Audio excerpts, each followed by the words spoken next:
What is up, everybody, and welcome to the Nerdy D Wrestling Podcast Monday Night Madness edition. It is September 13th, 2021, 3 days post Super Smackdown. I am your host, Nerdy D, aka the heavyweight gaming champion of the world, and joining me tonight is my valet on this podcast, Level Up Lauren. What's up, y'all? Each and every week, I give my hot takes on the world of wrestling. If you like what you hear, please subscribe to one of our social media channels. TikTok at I Am Nerdy D, YouTube at I Am Nerdy D, or on all major podcast networks. Just search the Nerdy D Wrestling Podcast. All right, you've already got it. I can't. This is who you guys have been telling me this is who you guys have been telling me for the last 2 weeks is the new Stone Cold Steve Austin. I am referring to a picture of the goofball Becky Lynch. This is who for the last 2 weeks you guys have been telling me. You have been telling me I am wrong. She's not a heel. She's not a face. She's the new Stone Cold Steve Austin. Does that look like Stone Cold Steve Austin to you guys? Does anything about this person resemble or give off any vibe of Stone Cold Steve Austin? This is the big heel turn that you guys have been waiting for the last couple weeks. This is it. This isn't Stone Cold Steve Austin, guys. This isn't. This is a poor man's delusional, washed up, bad Conor McGregor impression. That's what Becky's doing right now. This attempt at a heel turn is more pathetic than Conor McGregor getting big timed by Machine Gun Kelly at the VMAs last night. Ooh, you went there. This is what are we doing, WWE? I try. And you know what? It's WWE's fault that I get called the WWE hater. And maybe it's because right now I'm feeling the EST. Maybe so. Maybe I'm just so on board with the EST that I can't take shit like this seriously. This person, this Elmo ass person, this Clifford the Big Red Dog murdering. The only way she got that jacket is she murdered Clifford the Big Red Dog. This person beat Bianca Belair, the EST, in 26 seconds. Come on, WWE. Mm-hmm. You got to do better than this. This is not Stone Cold. What are we doing here, guys? This possibly could be the worst executed heel turn I have ever witnessed in my time watching professional wrestling. I said it was coming. You guys argued with me. She's not turning heel. The fans won't turn on her. The fans are going to turn on you if you wear this jacket. So this did exactly what she's trying to do, but I don't think it did what she wanted it to do. True. She's not going to come off as some big badass heel. She's a goofball. Becky, big time Bex, is just a goofball now. A big goofball. Yeah, I noticed that reference a couple times. Big time Bex. Yeah, I can't get with this. I can't even, no, I'm not even going to refer to her as Big Time Bex or The Man or Becky Lynch anymore. From now on, we're just going to call her Elmo. Because is there Elmo popping out of her jacket? That jacket was literally 3 sizes too big and not in like a cool, funny way. Yeah. It just looked goofy. It looked stupid. Anybody who's on board with this, I can't get with you. I can't ride with you on this. I'm not feeling this goofball heel turn. I mean, I'm all for a fuzzy jacket. Especially not the way it's disrespectful to Bianca Belair that they think this person in this Elmo ass, this Looney Tunes ass jacket. I don't know this guy's name, but I know he was in Space Jam, and I know that that's what she looked like. Was that guy right there. For sure. We as a community have to come together. Now, I don't want this to be any indication of how I felt about Super Smackdown, because I'm going to get into that in a second. And surprise, surprise for everybody who calls me a WWE hater, I was a big fan of the Super Smackdown. Okay. But we as a community need to come together and come up with a nickname for the new, I don't even want to say her name. I don't even want to put respect on her name, for this broke ass fake Conor McGregor character that she's got going on. We need to come up with a new nickname. I'm thinking either Becky the Big Red Dog. Ooh, I was literally thinking that. Or something to do with Elmo, but we'll come up with some ideas. We'll kick them around. I know I got people that will have my back on this, that'll help me come up with a name we can give to who I will refer to as the artist formerly known as Becky Lynch. Okay. So like I said, I don't want my opening statement here, my cold opener here, to be any indication of how I felt about the Super Smackdown show, because to be real honest with you, I thought Super Smackdown was extra super. It wasn't full of one-off appearances. They didn't do a bunch of rinky-dink bullshit. They just hit us with 2 hard hours of what I thought was entertaining wrestling. I actually think this week I enjoyed SmackDown more than I enjoyed AEW. I could see that. Dynamite. AEW Dynamite had way too much talking this week. SmackDown came in, handled business, and there was a lot of wrestling going on there. A lot of good wrestling. So I enjoyed the opening segment, the cold open with the what do they call them? The family. What are they? Head of the table. What are we calling them these days? The Bloodline. The Bloodline. I enjoyed the opening with the Bloodline. Roman Reigns has grown and grown and grown to the point where I like Roman Reigns. I think he's a good heel. Lots of people argue that with me, but I enjoy him. I like the t-shirts. The Usos are extremely good at making me dislike them. Paul Heyman is Paul Heyman, possibly the best manager. Not possibly. He is, bro. I mean, currently, he definitely is the best manager in wrestling. Who would be advocate. better? Right now, of all time, Jimmy Hart was good.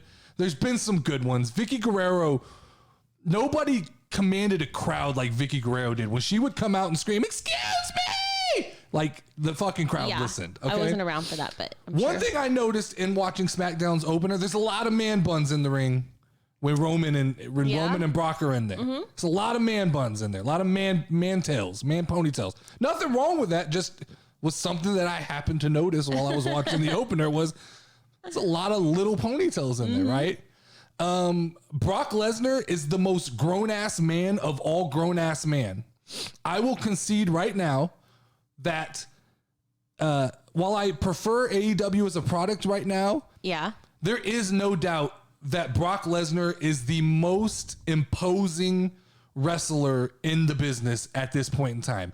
There is nobody in AEW that you can put standing in a ring next to Brock Lesnar and they look as physically imposing, or you really, really believe that they would have a chance to beat his ass in real life. True. But I don't think there's very many people outside of like legit UFC stars that could just beat the shit out of Brock Lesnar in real life. I mean, the man bun thing on Brock Lesnar reminds me of Mortal Kombat. Oro, I think his Goro. name is. Goro. He does look a little bit like Goro, right? Yeah. And I love anytime we get Brock Lesnar and Paul Heyman in the ring together, whether they're going at each other, whether they're working together, it's magic. They just work good together. There's a chemistry there. Same way I felt when CM Punk was in the ring with Paul Heyman. And maybe it's just Paul Heyman, right? I told you. It is just Paul Best Heyman. ever. But that everything they've got going on about that feels beautiful. The problem? None of that's going to pay off for a couple months. They're still just keeping us entertained, and I'll get to that at the end of my SmackDown breakdown. Okay, so let's roll into the 10-man tag team match, right? All right. This is one of those clusterfuck matches, right? Where you you send everybody out there because the crowd is hot. We've only got 2 hours. We're going to get as many people as we can in the ring for Super SmackDown. I don't love 10-man matches because they're super formulaic, right? Everybody's got to hit their finisher, and you get this thing where this guy does this, and then this guy does this, and then this guy does this. They're crowd-pleasing matches. Nothing wrong with that. Everybody hit your finisher. Everybody gets cheered for. But what can't go unspoken about this week is how good Sami Zayn is at delivering a cheap pop or heat, cheap heat. How good he is at garnering the cheap heat. He's got that old school mentality to just fuck with a crowd, right? Oh, yeah. And what better place than Madison Square Krusty Garden to bring out the man who torched the New York Knicks in the playoffs this year? True. Trae Young. Yes, sir. Trae Young, bringing him out. The fact that Trae Young was willing to do that, knowing the danger of walking out in that building, in that crusty ass building, Trae Young walking to the ring and playing heel in a match. I love it. Took my love, whatever you call it, for Trae Young up a level. I'm now a Trae Young fan. Good. And before this, I was irrelevant on Trae Young. At one point, I literally thought that they were gonna throw stuff at him. I did too. I was a little bit afraid. I don't even think you understand. He is hated in that building. It seemed like it. I mean, he is hated in New York. Why? And he embraces that shit for what he did in the playoffs.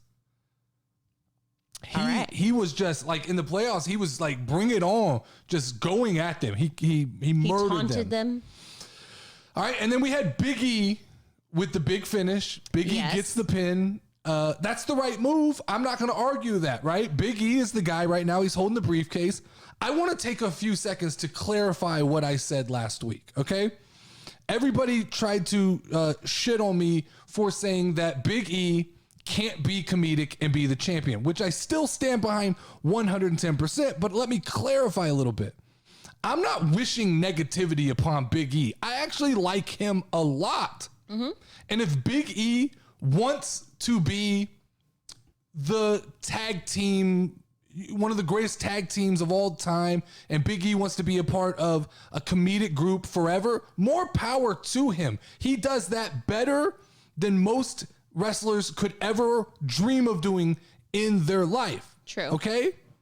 But he's going to have to just dial in the seriousness a little bit, because it's obvious that he is now going to challenge Bobby Lashley for the Raw title, because the SmackDown title is booked out far, right? And I am going to get into more of this, what I'm talking about, but it's obvious the SmackDown title is tied up. Big E's not coming in and he's not even getting into that picture. So it's obvious he's going to go to Raw and he's going to take that. Now, I know there were murmurs before we came on tonight. I am still on my Monday Night Raw detox. Yes. So I cannot confirm nor deny what happened tonight on Monday Night Raw. If people in the chat tomorrow can come at me, let me know what happened.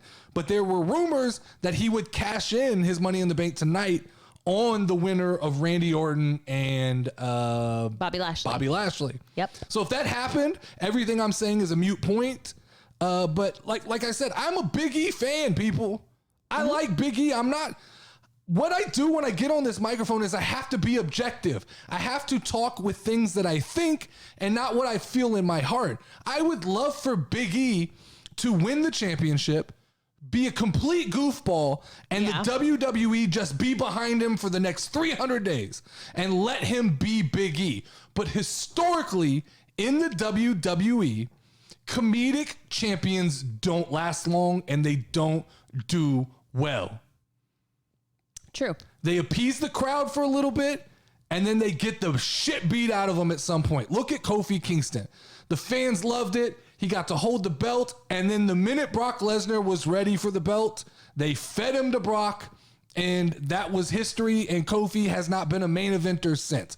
I don't want that for Big E. I want Big E to be in the main event for the long haul. I think he has the talent. I think he has the personality. I think Big E's good on a mic. I think that half of the comedy shit he does takes away from the real talent that he has.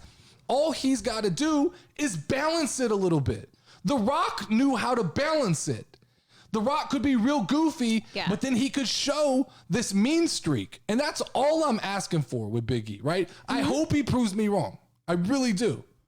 And anything is better than Bobby Lashley. That's I will say that. I've gone on record. I'm not a fan of Bobby Lashley. He's boring.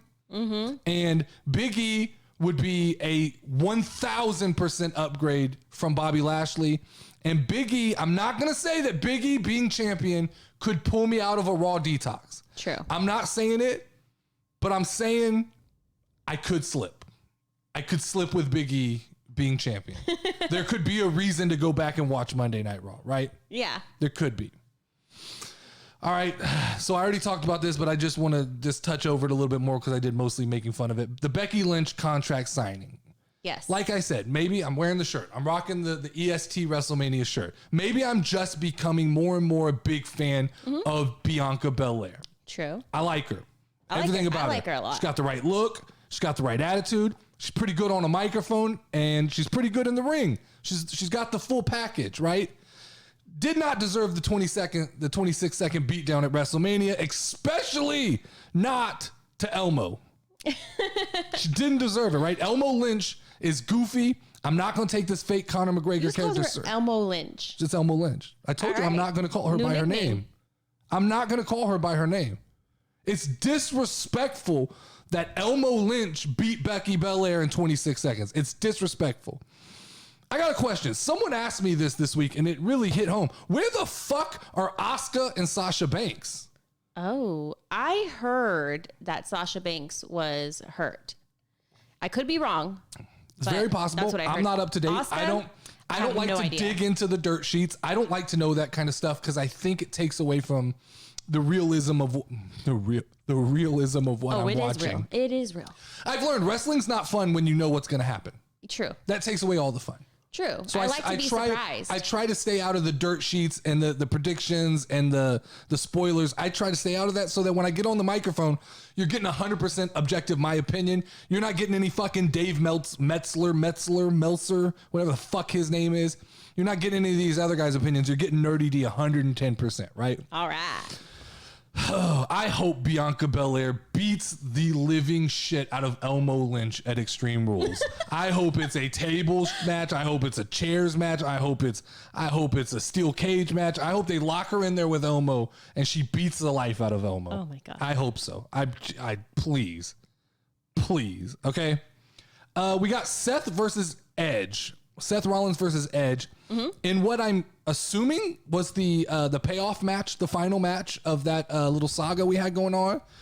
Yeah. Is this the end of Edge for a while? They took him out on a stretcher. Stretcher usually means we're not going to see you for a while. Yeah. I think so. If so, let's give... Unless he has like some sort of miraculous If so, let's give recovery. A round of applause. That was a nice little run by Edge. Yeah. I liked it. He still got it. Like the crowd fucking way overly uses he still got it. They use that way too much. But it is very deserving of Edge. True. Edge looks to be almost as good as he was. He just looks older. True. But he looks good in a ring, right? Yeah. Was the payoff worth it? I don't know. I thought Seth Rollins was going to go full on Edge 2.0. I thought he was going to become Edge. Now he still could, right? This could be playing out. But if this was the end and that was the payoff, all right. I guess Seth gets a little bit of a rub from this, but I don't feel like it just overly made the Seth Rollins character better. And you know, I'm a big fan of the Seth Rollins. Yes, you are. I'm a big fan of the Seth Rollins, and I like how he recreates himself. I just wish they would have took this even farther. I thought he was literally even going to come out to Edge's like theme music, that he was going to full on go stalker and become Edge. And that would have been awesome. Even be Edge while Edge is gone, right? And True. then Edge has to come back and reclaim his character. I thought that would be fun. He seemed to like be going through something towards the end where he's like, do you think what I did was bad? Yeah. So they kept alluding to this may have possibly been the last time we'll see Edge at Madison Krusty Garden.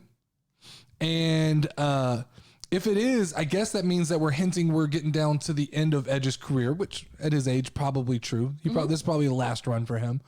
That made me think, where does Edge fall on the greatest of all time list? That's an interesting question because I've never really thought about it with Edge. I think, his career kind of ended abruptly and then he came back and once again, he showed he can still go and the crowd still loves him. What I wanted to do here is I threw this together last night at like 2 a.m. Okay. This is by no means who I think are the best wrestlers of all times. This is my list. And remember, I'm 36 years old. I didn't fucking live through Bruno Sammartino, okay? I didn't watch Ric Flair and Hulk Hogan, okay? I know everybody thinks you're like 60 or something. I know they do. So I'm 36 years old. Didn't watch Ric Flair.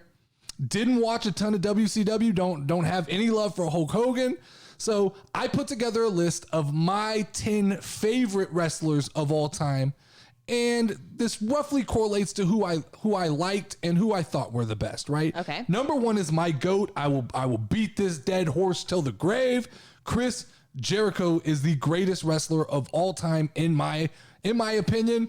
I get shit on every time I say this, but I don't care. I will defend it. He has reinvented himself so many times, and I've enjoyed almost everything. And like the You Just Made the List shit was possibly my favorite thing of all time in professional wrestling. Okay. Number 2, Stone Cold Steve Austin. Number 3, The Rock. Those two are really interchangeable. Okay. Both of them are probably, I won't argue with someone if they want to say that's their favorite wrestler of all time. Okay. Number 4 is The Undertaker. He just kind of gets here by default. I never loved The Undertaker, but I respect the fuck out of what he did in his career. Yeah. I mean, how did he get to that point? Like, Just I know longevity, man. saw him get defeated at WrestleMania, but I don't know how he went so many WrestleManias. Yeah. I mean, he winning. it was like 20 years that he just kept winning. Yeah. And I think at some point someone looked up and goes, hey man, Undertaker's like 15-0. We got to keep this thing going. That's what I have always thought. Like, at what point were they like, I can't imagine that like when he won the first 3, that the WWE was like, yeah, let's do this for the next 22 years. Yeah. I don't think they thought like possibly the Undertaker could be wrestling that long. True. Number 5, Shawn Michaels. He was just, man, Mr. WrestleMania. All right. He's Mr. WrestleMania. I've been called the Mr. WrestleMania of podcasting. Very true. So goes hand in hand there. Number 6, Eddie Guerrero. Man, everything about him was good. He just, everything from the fucking chair, faking out with a chair, to the entrance in the car, to the I lie, I steal, I cheat. I loved Eddie. Number 7, this is where I put Edge. At the 7th, okay. And it's interesting because I put him in front of a couple people that I didn't think I'd put him in front of. All right. I put him in front of number 8, CM Punk. Oh. I did not see that happening. Lots of people shit all over CM Punk. To me, at a certain point in my life when I watched him, he was the best thing I saw on TV. I enjoyed it. I resonated with it. That's why he's on my list. Number 9, I caught the tail end of Bret Hart's career, so enjoyed that. And number 10, a guy that I never loved and didn't really respect when I was real heavy into wrestling, like around 2013. But now that I look at his career as a whole, you can't disrespect him, John Cena. I've always loved John Cena. And tons of people have, and I have no problem with that. All right, I'll get off of my list here. The Usos versus the Street Profits was our main event of Smackdown. And that came up quick. I did not know that was the main event when that happened. I didn't either. After it was over, I was like, is that it? Like, the energy in these 2-hour shows is perfect. That is why Dynamite feels good, and that is why Smackdown feels good. 2 hours, Raw. That 3rd hour is fucking hard to do. The Usos and the Street Profits were both impressive, both high energy tag teams, both good spots. The Usos continue to impress me. I remember when they first came in and they were very green into the WWE. So I've seen. I felt like they disappeared for a hot minute. Yeah, they've kind of come and gone, and this Bloodline story has really kind of energized me on them. Yes. So everything about this match was great. Even from the guy's shoe falling off and him throwing it in the crowd, and the fucking crowd. I love that. I'm sorry. The crowd chanting one shoe or something, like one shoe guy or something. Whatever. Everything about that was awesome. I love the finish. I like Roman Reigns getting in there and ruining it. He pulls the heat from a great match. He ruins the celebration, right? It looked like the Street Profits were about to claim some tag team gold. Yeah. Nope. Roman Reigns, the head of the table, steps in and chokes out one of the Street Profits there. And I thought that's where we're going off air. And then boom, boom. Boom, boom. Boom, boom. Daddy came. The demon's here. Finn Balor comes out. And I got my hopes up for a second. I got excited. And then I remembered something. I hate when they do this shit. Well, I do. I hate it because we know Finn Balor has zero opportunity to beat Roman Reigns. It's true. They've already set up Roman and Brock. Yeah. That's not going to be a match without the title in their hands, right? So we know 100%. This is what I talk about. Wrestling's not fun when I know what's happening. Exactly. We know 100% that Finn Balor has 0% chance to win that match. That's not fun. I agree. That's not fun. So I want to play fantasy booking for a minute. Okay. Okay?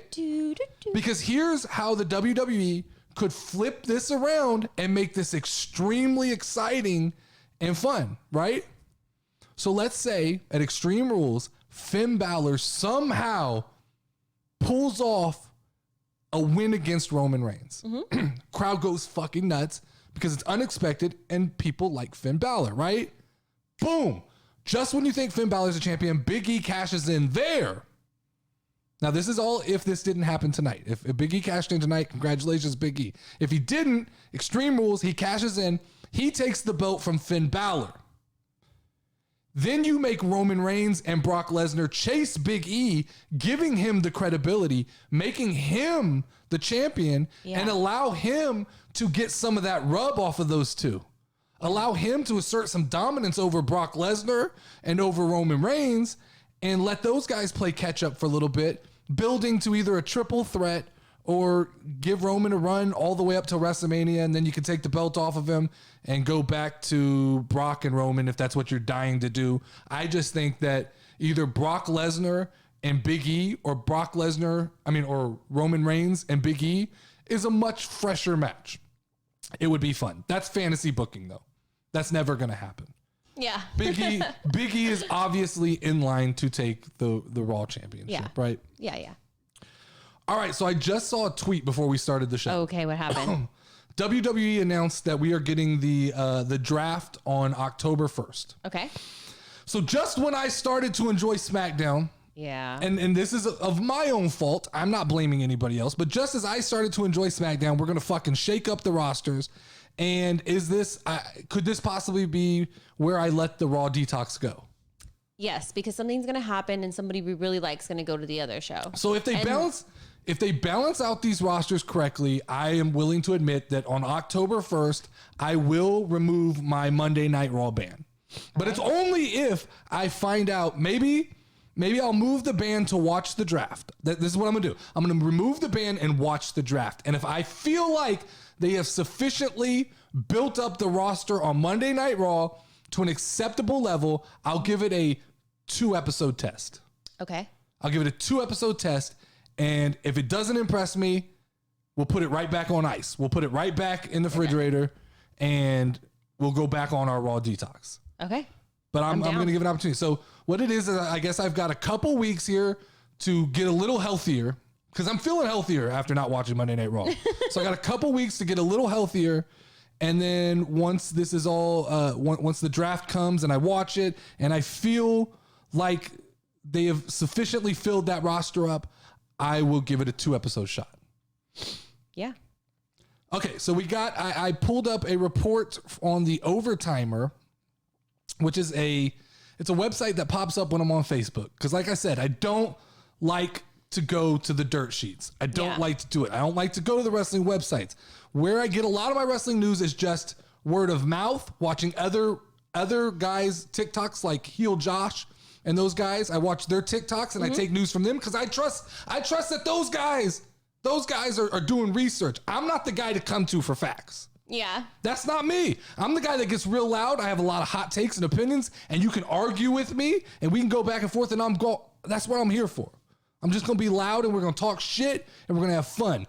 Don't come to me to get like facts like, is Bray Wyatt going to All Elite? Because I'm just reading articles that I read on Facebook, right? And this article says that it's reported that Bray Wyatt's going to show up on September 29th to AEW. It's a very specific day. Well, that's the Brody Lee stuff. Okay. This is going to be the celebration of Brody Lee. I believe it's 1 year since the day he passed away. Okay. And if you know that he was an original member of the Wyatt family. So Bray Wyatt had very close ties to Brody Lee. Yeah. So it would be a good time for him to come out, celebrate his old buddy, and then get rolling in the AEW. I'm going to admit, though, I'm going to admit now we said Kevin Owens, Kevin Steen, whatever you guys want me to call him. We CM Punk, Daniel Bryan, Adam Cole. This is starting to look a little bit like WWE 2.0. Yeah. Okay. Is that a good thing? Is that a bad thing? I don't know. And I'm not going to pass judgment on it. I'll leave that up to the rest of the people who do have passion for that, because only time will tell if this pays off or if this is a complete fucking flop, right? Yeah. But it is starting to look, I'll admit, like WWE 2.0. The more Bray Wyatts, Adam Coles, Daniel Bryans, CM Punks that show up, the less time for the Luchasauruses, the Jungle Boys, the Sammy Guevara or whatever. I don't know how to say his last name, right? Guerrero. Yeah, there's only so much AEW TV time, especially with how we appreciate the 2 hours. Yeah, that every new character takes away time from the other guys. Now, I love Bray Wyatt, and selfishly, it's like an exodus of all of Nerdy D's favorite wrestlers are coming to AEW. It's just like it's happening. I don't know what the fuck that says about me, but it's happening, right? It means that they're original thinkers and they want to break out of the box. That's what it is, right? Whatever it is, it's starting to feel like WWE 2.0. Excited for Bray Wyatt. I'm sure he'll be good, but to be honest, this is one guy that I just wish they would have let The Fiend and WWE prosper. Oh yeah, definitely. I don't think he needed AEW. I think that the WWE, something happened. There's something we don't know that happened between WWE and Bray Wyatt. I think so. And we may never know what that is. We never will. Doesn't seem like Bray Wyatt's the type of guy who wants to do like a tell-all. True. Okay, then I got this note here. I saw Heel Josh talk about this, and then I did look this up just to get confirmation. So NXT, Samoa Joe was the current champion. Yes. He came out today and said he is relinquishing his belt due to injury. Mm-hmm. So I got a question for everybody in the comment section here. Do we think this is a real deal? Like, is Samoa Joe really hurt, or is this 100% part of this Bruce Pritchard, Vince McMahon NXT, where we're just not going to use anybody but homegrown talent? And we're rebranding with these pretty colors and these kid-friendly logos. And we can't have Samoa Joe as the champion because Samoa Joe's not the most kid-friendly guy on the block. True. Right? True. So I want to know, like, my opinion is this is 100% like a work. They're taking the belt off of him. He's not hurt. It's just really weird that right on the rebranding, they take the belt away and they're going to have this big fatal 4-way match on NXT did he get this hurt, week. Supposedly. That's what it doesn't check out, right? And they're having this big fatal 4-way. We've seen him get hurt. We saw him Do you remember take a head bump diving out of the ring, and he got up wobbly legged. He stood there for a minute, and even one of the wrestlers stopped. They walked him out. Yeah, the match stopped, and they let him kind of regain consciousness, and then they just walked him straight to the back. And I was like, "Oh my God, is he okay?" That was real. That was real life shit. That was the day that Edge came back, right? Mm-hmm. I remember that. That was, or they did like an Edge appreciation night. Yeah, it was something like that. Yeah, maybe they were testing to see his reaction to it. Yeah. So and moving on from this, because I gave my opinion. You guys let me know what your opinion is on Samoa Joe. Did they force him to relinquish the belt, or is he really hurt? I had a question because I said numerous times I don't read the dirt sheets.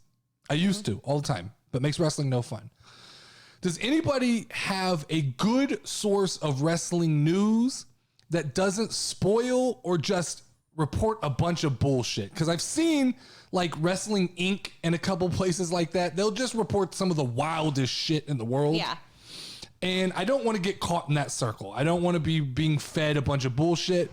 When we used to do video game podcasting, we 100% were always chasing speculation. True. Which is just a horrible way to try to podcast. It's much more fun to just give hot takes and talk shit. But if there is, someone let me know if there is a decent website where I can get wrestling news without the dirt. Just news, just kind of the happenings of what's going on in wrestling. I've been touching on SEScoops.com. Okay. But I know there's other companies. Like I think there's a Ringside News, there's Wrestling Inc. There's like Sportscopedia, things like that. I don't know if any of them are worth a shit, to be honest. But all right, well, if anybody let me know, someone let me know a decent, I don't want to say dirt sheet because I don't want dirt. I want just news, just a way to kind of keep up. Bleacher Report does a decent job. I've actually kind of seen. Okay. Bleacher Report kind of does more recaps. Now they do a million fucking top 10 list, but I like top 10 lists, so I got no problem with it, right? All right, let's close out tonight's episode with a little bit of Rampage thoughts here. Okay. Rampage was definitely a more tame Rampage than it's been in the last couple of weeks. The kind of the shininess is starting to subside, and it's going to become what it is. It's a B show for AEW. I've never seen how talented Andrade is. And so I say it was starting to tame down, but this was definitely a pay-per-view match that got moved to Rampage. Oh yeah, 100%. He's fucking talented, dude. I've never seen this guy. When he was in WWE, I never saw this level of talent. Him and Pac put on a amazing match. Probably the match of the week for me. Maybe the Usos and the Street Profits. I'd have to rewatch both, which I'm not going to do. The Andrade one just had that like sort of constant energy that I was just like, oh, dude, did that just happen? Yeah, Andrade took a couple falls where I was like, oh, he's going to fucking feel that tomorrow. That didn't look like he landed correctly, but he just kept going.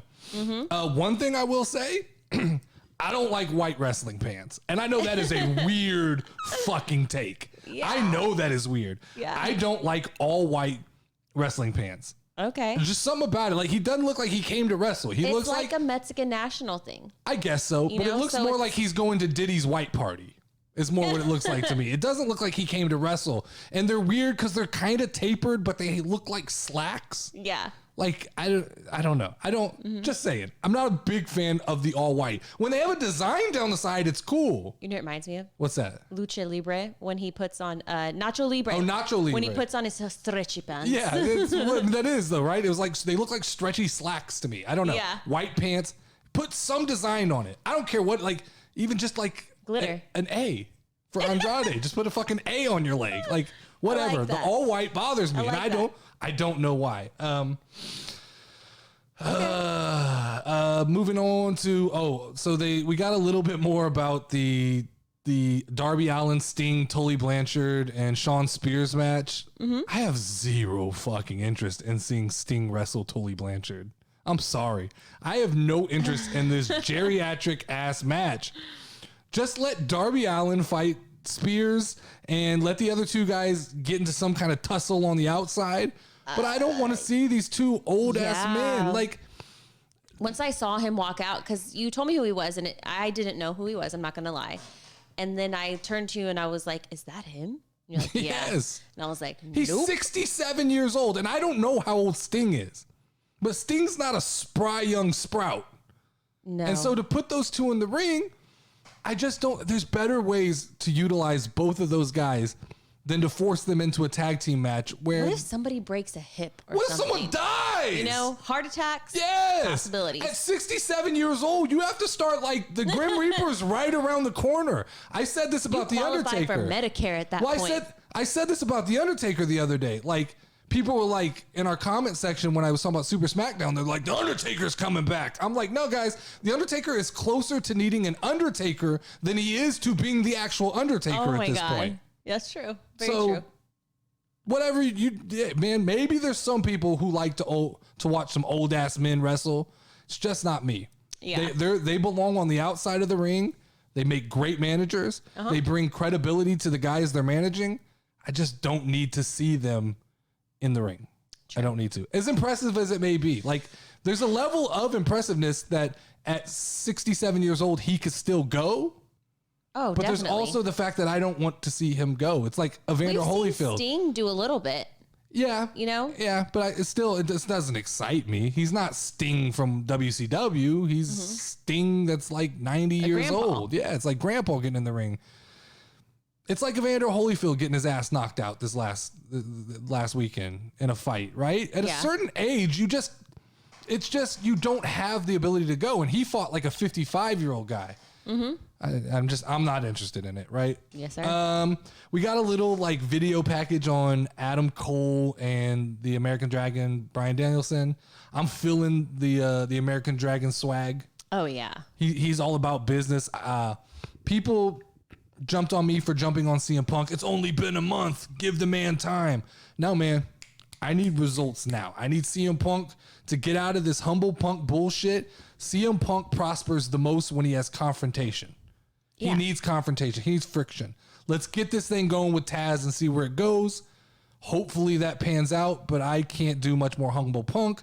I am enjoying Daniel Bryan coming right in and just being kind of a dickhead, which I'm told is what Daniel Bryan was and as the American Dragon. The cocky, the swaggy. I like it. I'm all about that. I don't know that, Daniel Bryan, but I like it. I like it. Let's fucking go. Best in the world right there. What else do I got? Okay, so we had the 6 women tag match. Yes. Rebel, Jamie Hayter, Britt Baker versus Chris Statlander, Ruby Soho, and Riho. I hope I said that right? Riho. I want to like these people. I do. And I don't like to shit on everything I see, but I have to be objective and I have to make my thoughts. I have to vocalize my thoughts. Yes. There is just a glaring talent difference between the AEW women's division and the WWE division. Yeah. It's not even close, right? And it makes me wonder, is Britt Baker really good? Like, is she a high level wrestler? Or is she just the product of what we're comparing her to in the ring? Yes. You know what I mean? Is she the best house on the bad block, right? Yeah. Are we just going, Britt Baker's awesome because everybody else there's glaringly less talented, right? How would Britt Baker do if she was thrown right into the middle of that heavy ass WWE women's division? How's she gonna stand up to Elmo Lynch, Sasha Banks, Asuka, Bianca Belair, Charlotte, Alexa Bliss? I 110% think she gets lost in that mix, right? Yeah, 100%. And I like her. Britt Baker. I like her too. I'm just afraid that on the AEW side of things, that match was just that match. I caught myself not paying attention a lot, and I know I'm gonna get shit on for that. Chris Statlander, you're an alien? She has potential. You're an alien, though? There. Like, you're an alien. She is an alien. You're an alien, but you do nothing. Nothing alien-like, right? Yeah, telekinesis or something. Yeah, that would be fucking cool. Right? What if she just looked at him and was like this, and they just fucking started shaking, and then they started slamming themselves on like R-Truth when he had the imaginary friend. Yeah. That's the kind of shit that if you're going to be an alien, you need that finisher. Fully commit, Fully commit. Fully commit. Fully commit to the gimmick. Yeah. I don't know what about some green face paint doesn't make you an alien. In fact, you look like someone trying to pretend to be an alien. Just saying. You look the people who become the fans of aliens and dress up like them, you know? Yes. Yes. That's funny. And then last but not least, the Brian Pillman versus Max Caster. Decent match. I think this is what the quality of match we can expect to get on AEW Rampage from now on. Younger guys that need exposure. Thought they both looked good in the ring. Max Caster, the whole rapping thing. Why is it that guys that use rapping gimmicks in wrestling can never fucking rap? And okay, so let me go. Maybe he can rap. I don't know. But the raps he does on the way to the ring are fucking terrible. Yeah, they're nursery rhymes, right? They're punchlines. I think maybe it's either somebody higher up told him that is a wonderful rap there, Bobby. Well, people have seemingly liked what he says because what he does is he takes an A-B style of verse or rhyme scheme, and he just fucking he just throws a dig at people, right? It's like a battle rap type situation. But whatever, I don't care. That was just a question: is why do people like that use a rap gimmick, it never seems like they're like a legit rapper. Same guy, same as like. What about? Don't say John Cena. John Cena. Don't say John Cena. John Cena, best rapper of all time. But it's no different than guys in the NBA who claim to rap. Everybody not named Damian Lillard can't fucking rap. Or old boxers who think that they're rappers and then get their ass beat. Who's that? Who are you referring to? Hello, the one who fought the Paul brother. Oh, Tyron Woodley? Yes. Well, he's not really a boxer. He's an old UFC star. Sorry. I've never heard his UFC. music, so I can't comment. I've never heard Tyron Woodley's music. I have no clue. But as expected, in AEW fashion, I'm learning the hometown boy gets the win. Yeah. And I guess, once again, I don't like when I know what's going to happen, and I know what's going to happen. I knew 110% we're not finishing this show without Jon Moxley. Makes no sense for Jon Moxley to come out and save the day. Jon Moxley's kind of this loner character, hangs out in the pipes in the bottom, and all of a sudden now he's the Cincinnati hero boy. Like, I get it. You want to send people home happy. That works for me. But I'm not loving the fact that we're finishing every match in someone's hometown with them winning. Mm-hmm. Let's finish one with them getting their ass whipped and watch the crowd boo. It's okay to end a show. Yeah. I think it's okay to end a show as long as everybody's feeling something, right? They don't always have to leave happy. It's okay to let them leave feeling sad, confused, hurt. As long as they feel some way. That's the way I feel about this podcast, man. You either love me or you hate me. As long as you feel some way, I'm fine. Some of the wrestlers that I've hated the most, I've come to love. Let's like, Miro, Rusev to me. Uh-huh. Then we have Seth Rollins. Jesus. You hated Seth Rollins. I hated Seth Rollins, like with a passion. But what you don't understand is that hate is a love. Right? Oh, I agree. You just don't know it yet. I'm a researcher. It's the same way I feel about the Usos, right? I hate the Usos, but I don't hate the Usos in the same way as I like. There's lots of wrestlers I hate because they're bad wrestlers. I hate the Usos because they're good at making me hate them. Exactly. And I've learned to appreciate that. I like to hate them and then research who they are and then end up falling in love with them and their story and how they got there. Exactly. But this has been another episode of the Nerdy D Wrestling Podcast. Make sure to hit that like and subscribe to the channel on YouTube, TikTok, or your favorite podcast network. Each and every Monday and Thursday, I give all my hot takes on the world of wrestling. As always, I am Nerdy D. That is Level Up Lauren, and this is Good Night.